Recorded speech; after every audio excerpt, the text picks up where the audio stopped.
Yeah, share with us what's happened since the truncation of the elections in the Ashanti region.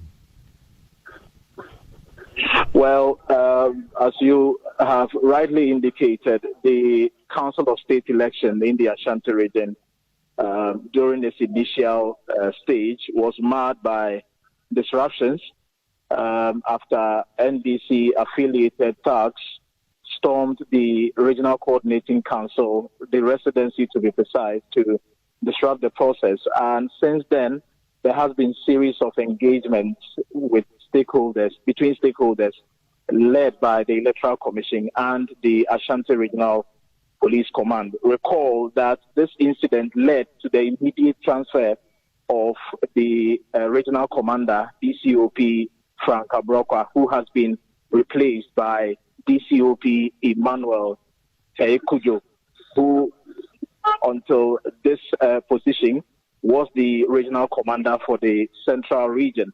And so conversations have been happening, stakeholder engagement, not without accusations and counter-accusations. For instance, the Nkansa Boadu campaign team had earlier raised concerns about the venue of this election. Again, they had also accused the ruling NDC of scheming to compromise the voter register in an attempt to swear in government appointees to fill up the register.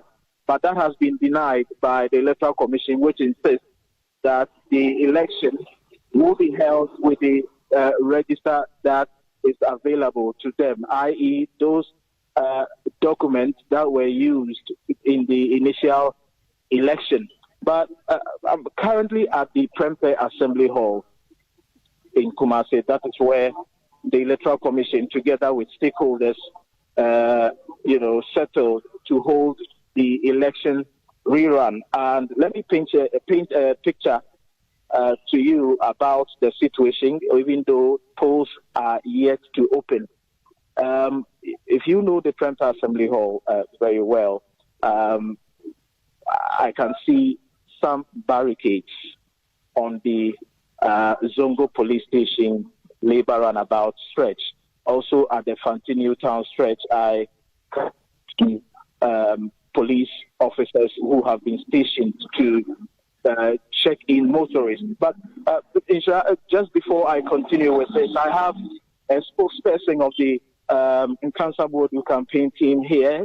Remember, I told you that they have been meeting the media, raising some concerns about the venue and also attempts by some faceless people to manipulate or compromise the electoral process. I have Lord Nsiah here with me to talk to following their allegations that they've raised and whether or not they are okay with the arrangements as said by the Electoral Commission. Lord, they were live on Ashanti.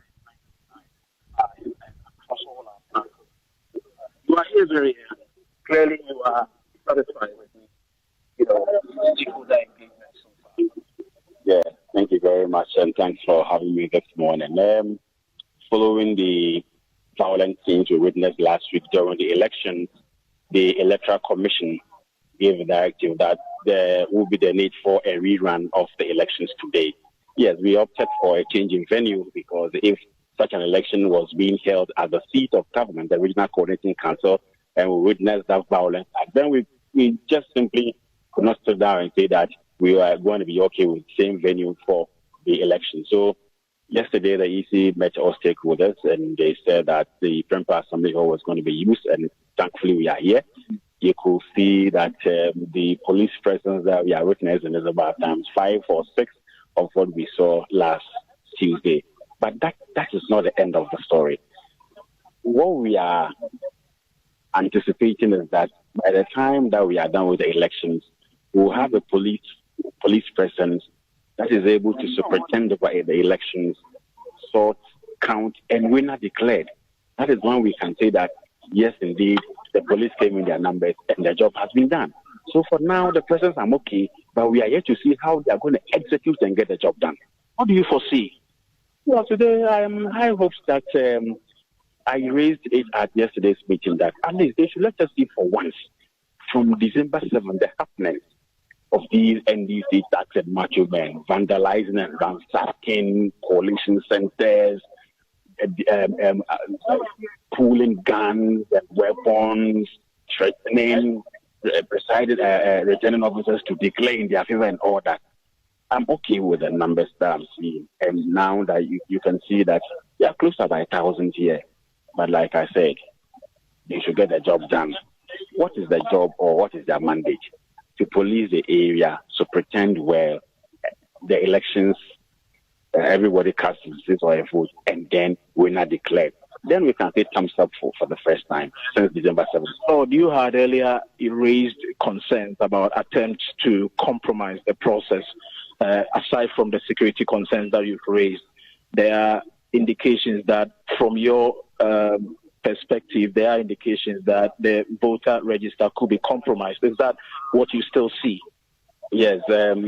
On Friday, surprisingly, there was mass swearing in of government appointees because their motive was to get that done and then quickly present a new list to the Electoral Commission. So it was laughable to some of us.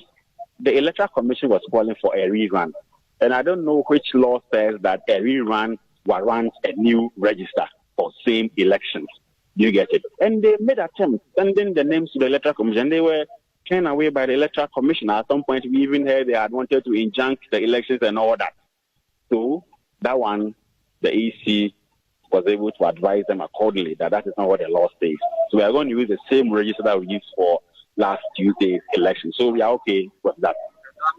Presupposes to suggest that your candidate is winning, correct? Yes. What happened on Tuesday, sorting was done and counting was underway.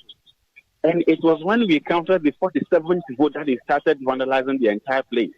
We had police presence. They could do nothing about it. It was so shameful.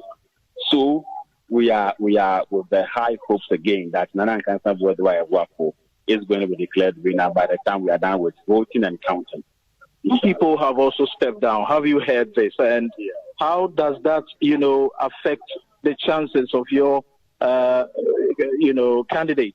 Yes, Xtra Rose has stepped down and has called Nana Nkansah for assuring him that all those who voted for her, she's showing her support for Nana.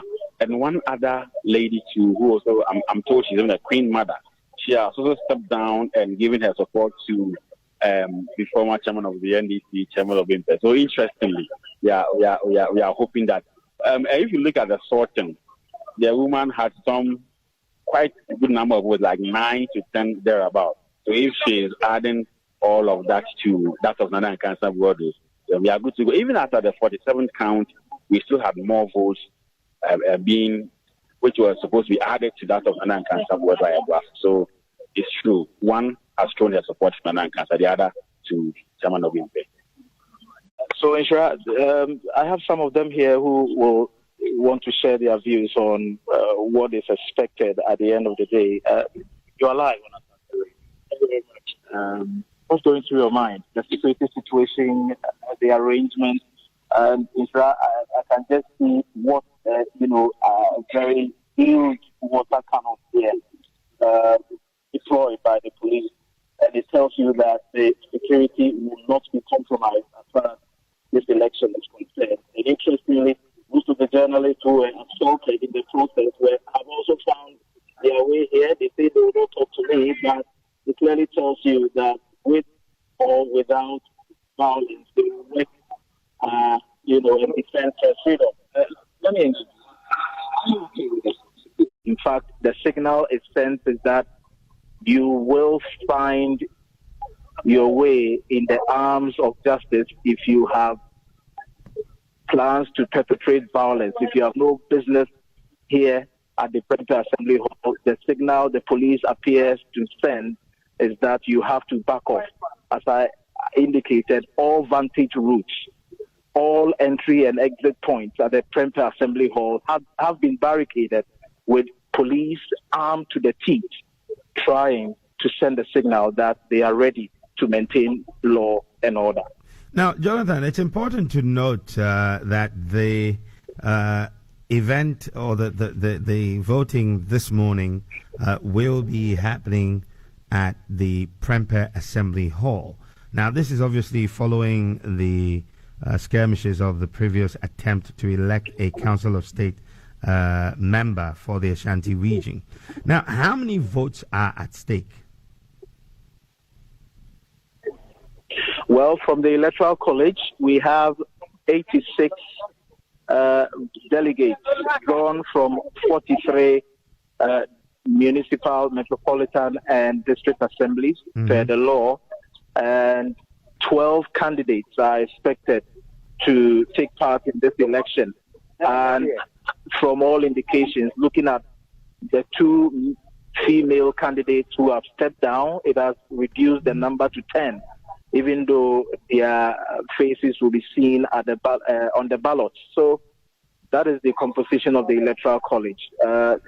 The EC says the register, which was used for last week's election, will be used, contrary to reports that there are attempts to swear in government appointees to generate a fresh register.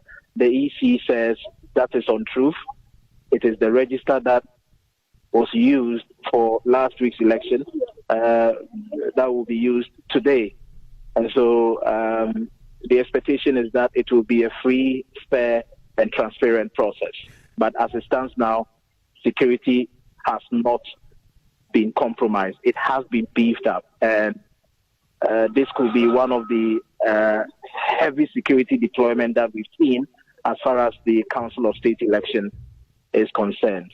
So an electoral college of less than 90 people have been able to draw out this much security presence and interest from the people. What is it about the Council of State election in the Ashanti region that created the confusion that we witnessed last week? The election over time have been